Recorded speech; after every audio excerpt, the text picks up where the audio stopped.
Assalamualaikum warahmatullahi wabarakatuh. Sugeng Rahayu, salam sejahtera untuk kita semua.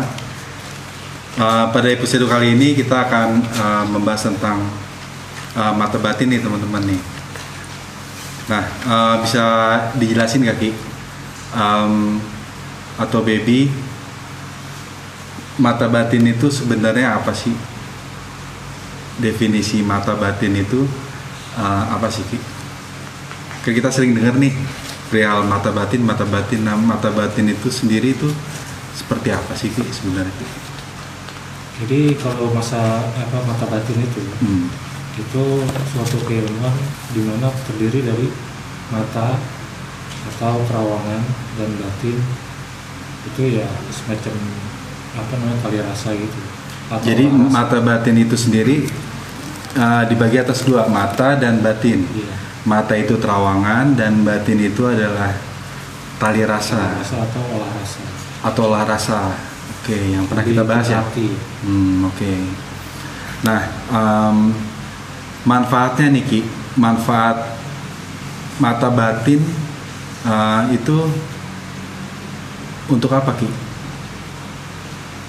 Ya, kalau manfaat mata batin itu pada dasarnya bisa digunakan untuk, misalnya contoh, kita bisa melihat yang gaib-gaib atau ya semacam-macam dan yang lain lah. Terus kalau itu juga bisa kita merasakan di hati tuh, merasakan ya orang ini akan di mana atau makhluk itu akan niatnya apa, seperti itu. Jadi memang itu seolah-olah dua hal yang nggak bisa kepisah ya? Sebenarnya nggak bisa terpisah, cuman setiap manusia itu punya kemampuan masing-masing. Ada yang mata atau terawangan doang, ada yang tali rasa doang, ada yang dua-duanya.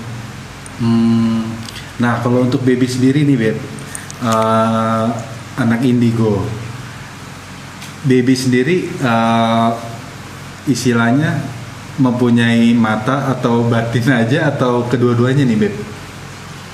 Nah, kalau sudut pandang mata batin dari anak indigo nih apa Beb? Kalau menurut anak indigo hampir sama kayak yang tadi dijelasin sama Ki Krisna sih. Mata itu adalah terawangan, batin itu adalah tali rasa gitu. Iya.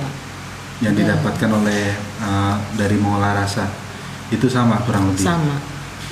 Oke. Jadi kalau untuk Baby sendiri nih Beb, perihal mata batin, saat Baby melihat makhluk astral itu prosesnya gimana sih Beb, mata batin menurut Baby sendiri? Kalau Baby sih ngeliatnya secara langsung ya, gak ada terawangan. Pakai mata biasa seperti ini? Iya. Oh, jadi kalau yang saya pahamkan Bima kan memang harus merem atau apa tuh waktu itu.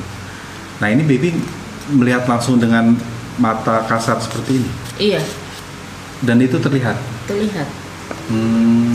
Dan komunikasinya itu benar harus pakai omongan atau pakai batin? Pakai batin. Cuman untuk melihat secara langsung, nggak terawang. Oh, jadi beda-beda Ki ya. Mata terawangan ini ada yang mungkin merem dulu baru terlihat gitu. Nah, kalau Baby ini menggunakan mata langsung gitu Ki. Memang seperti itu Ki? Ya, jadi Mas, kalau masalah terawangan ya, penglihatan terawangan itu ada macam-macamnya. Kita urutin aja. Yang pertama itu dengan cara seperti dia merem, dan itu akan terlihat suatu gambaran atau kejadian atau apa menjadi suatu bentuk gitu. Artinya dia berkemampuannya nerawangnya harus merem gitu. Yang kedua, ada yang mata telanjang. Kalau kita sebut. Artinya dengan melihat begini aja dia udah bisa tahu ada makhluk, ada apa gitu. Nah, kalau saya pribadi nyebutnya itu mata halus atau mata sukmo. Mata halus atau mata sukmo. Jadi tembus dia. Dengan penglihatan seperti ini aja udah bisa melihat makhluk astral. Dan kalau yang lebih di atas lagi itu namanya mata kasar. Mata kasar. Artinya terawangan alam kasar ini. Jadi kita bisa lihat gitu, seolah punya kemampuan tinggi nih. Kita bisa lihat teman kita atau saudara kita lagi di sana lagi ngapain. Terus kita tebak, lu pakai baju hijau ya? Lu pakai baju ini, itu bisa. Saat itu juga dan live. Ada, cuman orang-orang tertentu yang bisa. Oke. Dan kalau misalkan orang-orang nih pengen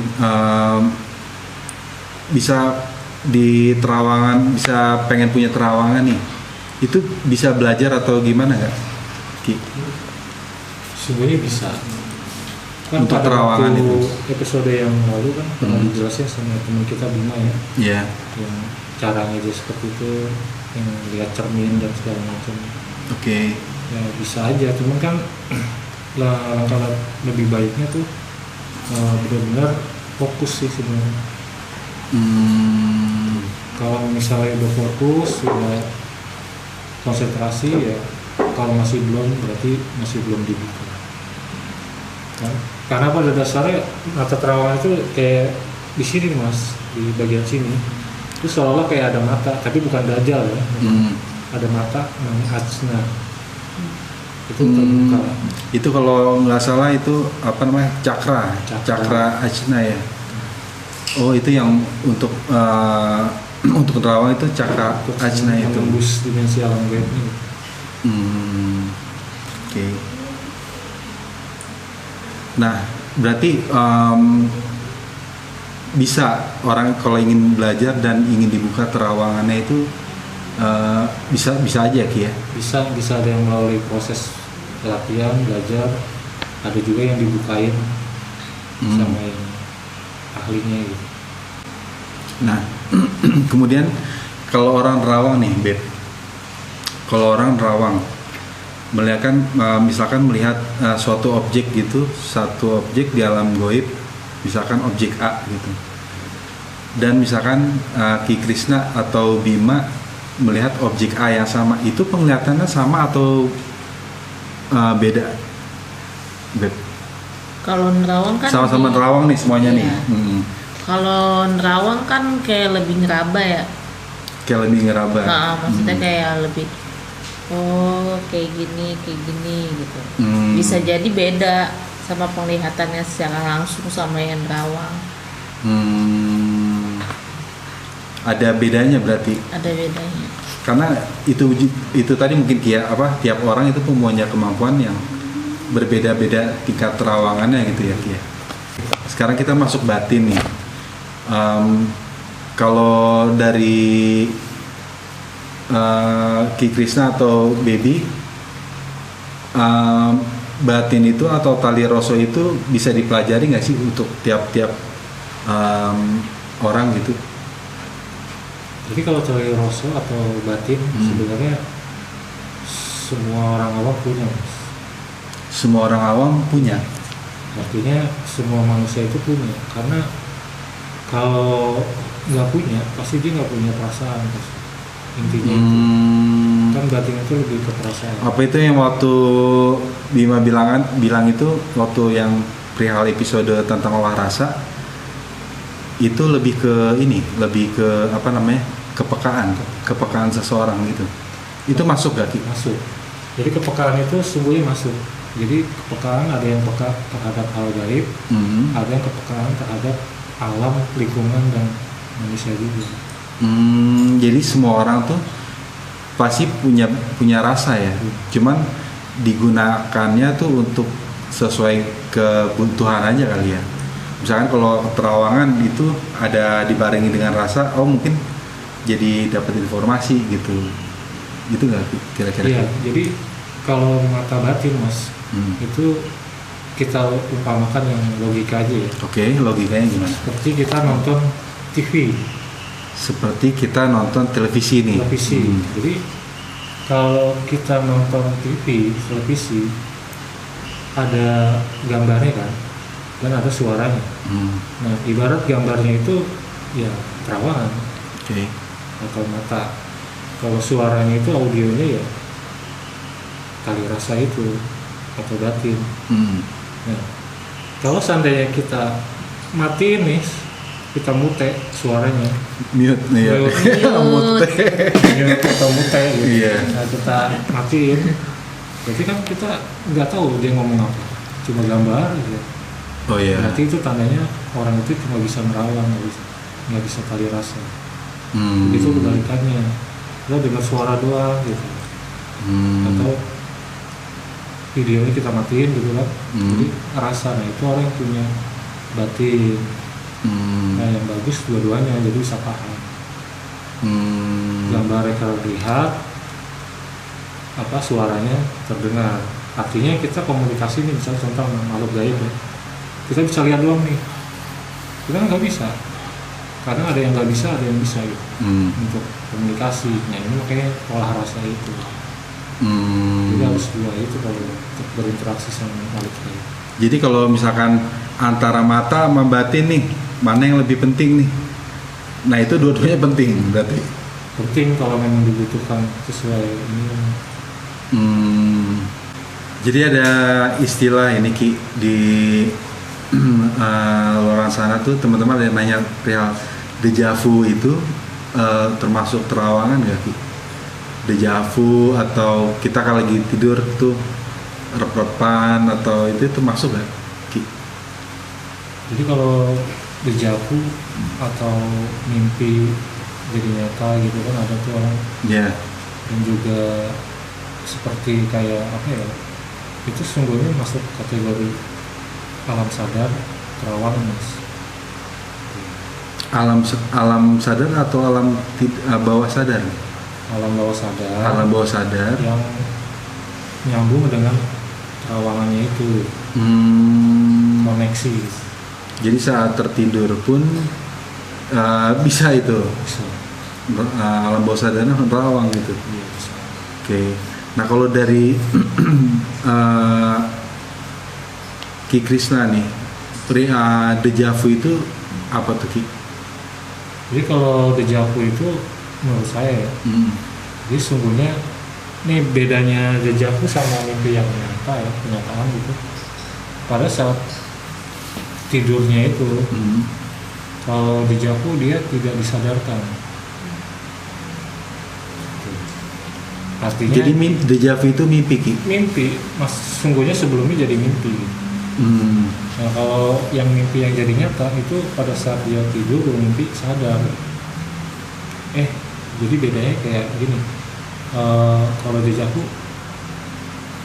kayak gue pernah kesini deh. Ya kayak udah pernah kesini deh. Tapi gue belum kesini. Gitu. Tapi kalau mimpi yang nyata, perasaan gue semalam mimpi kesini kan gak lama nih gue pasti begini. Nah itu bedanya disadarin sama nggak disadarin. Kejadiannya percis dengan apa yang dimimpi. Iya. Sebenarnya kejadian realnya ya ke TKP itu yang ada di mimpi sebenarnya. dengan mata atau terawangannya. Iya. Dia jalan-jalan tuh mas. Oke. Kemudian kalau residual energi Ki, residual energi itu terawangan juga atau gimana Ki? Tapi kalau residual energi itu lebih cenderung ke permainan dimensi sih kalau menurut saya. Permainan dimensi. Jadi apabila orang yang merawang atau raga sukma itu sebenarnya bisa mengalami residual. Nah kalau residual energi sendiri itu maksudnya itu apa gitu? Kalau residual istilahnya energi itu residual energi semacam kita melihat ke masa lalu. Oh masa lalu dan masa depan. Tapi tidak bisa melihat yang sekarang saat ini. Itu residual energi. Misalnya dengan orang yang kemampuan merawang nih melihat ke masa lalunya gitu. Ntar gue dulu siapa gitu, pernah jadi siapa gitu. Nah itu orang kalau tempat Ki bisa nggak? Bisa. Misalkan suatu daerah nih sekarang kan seperti itu. Nah itu 50 tahun yang kemarin lampau tuh tempat ini tuh seperti apa sih? Itu bisa itu bisa ya. Kalau Baby pernah ada pengalaman residual energi nggak, Beb? Misalkan dulu ada suatu lokasi yang misalkan Baby lagi ada di situ nih, Baby pengen lihat dulunya tuh tempat ini apa itu, pernah ada pengalaman ya, Beb?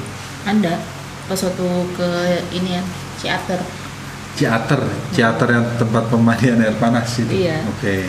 Jadi ke penginapannya kan, ke villanya, jadi lagi lihat-lihat gitu, jadi private pool gitu kan. Private pool. Pemandian air panasnya. Pas turun ke kolam renang nih, ya kan lagi lihat-lihat, kok ini tempat kayak pernah ada apa gitu. Pernah ada suatu kejadian di kolam renang itu, di private pool itu. Di kolam renang itu. Cuman ini apa gitu kan. Kejadiannya ya Baby ngeliatnya gitu, jadi ada pembunuhan yang Baby lihat di private pool itu kan. Pas udah dapat penginapan lain, jadi ada akang-akang villanya lah gitu kan. Pakai bawa senter gak tuh? Enggak, Pak. Pila-pila. Enggak bawa senter. Enggak. Yeah, jadi kita ngobrol-ngobrol gitu kan. Ternyata ya tanpa Baby keluarin ya dia cerita. Oh, jadi situ. Oh, iya berarti udah jadi apa yang Baby lihat di private pool itu yang diceritakan sama si akang-akang villa ini. Iya, sama. Bahwa memang ada sebenarnya dulu ada kejadian yang sama. Ada pengantin baru jadinya di situ. Pas ngelihat pusing gitu ya, mana sih ngelihat private itu. Tapi kondisinya saat itu memang private di alam, maksudnya lampaunya juga private pool juga. Iya. Berarti udah lama dong private pool. Udah lama. Udah lama. Jadi penginapannya itu kayak rumah gitu sih, cuman kolam renangnya tuh private pool itu di belakang dan kayak turun tangga ke bawah gitu, jadinya nggak turun tangga dalam banget sih, cuma beberapa anak tangga doang gitu. Terus itu kok begini ya gitu tempatnya. Dan itu kejadian masa lampaunya itu jelas, jelas yang ada di visi Baby. Jelas. Jelas. Itu pengantin baru. Mandi. Terus yang Baby lihat sih kayak apa ya, dia ya kayak mungkin sebelumnya ada masalah. Jadi kayak apa sih, kayak main lelep-lelepan gitu tuh. Oke. Di private pool itu. Gue lihat. Cuman sih dari penjaga villanya itu hanya cerita kayak gitu doang. Ya memang benar pernah terjadi seperti itu. Iya. Di private pool itu ya. Oh, bisa seperti itu ya, Ki. Berarti apa namanya, residual energi itu bisa melihat masa lalu yang mungkin udah lama gitu. Bisa. Orang yang mempunyai atau dikasih kemampuan bisa melihat masa depan, alangkah baiknya jangan diungkap. Kalau diungkap kenapa, Ki? Ya ada resikonya, Mas.